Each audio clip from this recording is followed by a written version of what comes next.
ตอนเช้าของวันที่ 7 กรกฎาคม 2026 นี้อยู่ห้องประชุมสำนักงานปกครองเมืองเวียงทองแขวงบุรีคำไซ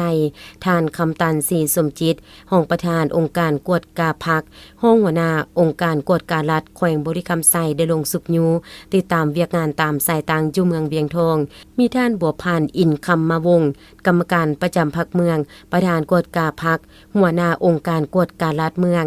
มีบรรดาผู้กวดกาพักจากข้างทานพักหน่วยพักของการกรมกองเข้าร่วม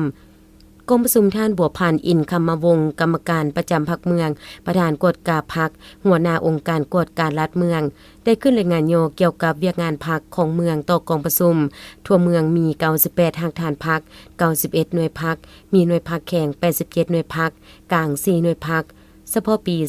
2025 ได้เอาใจใส่เคลื่อนไหวตามสิทธิหน้าที่พลบทบาทการเคลื่อนไหวมีทางด้านดีด้านอ่อนและข้อคงค้างที่จะได้เอาใจใส่ปรับปรุงแก้ไขจากนั้นผู้เข้าร่วมได้ผลัดเปลี่ยนกันขึ้นมีคำเห็นรายงานโยเกี่ยวกับข้อสะดวกยุ่งยากในการจะตั้งปฏิบัติเวียกงานกวดกาพักตามสิทธิพลบทบาทขั้นของตนต่อกองประชุม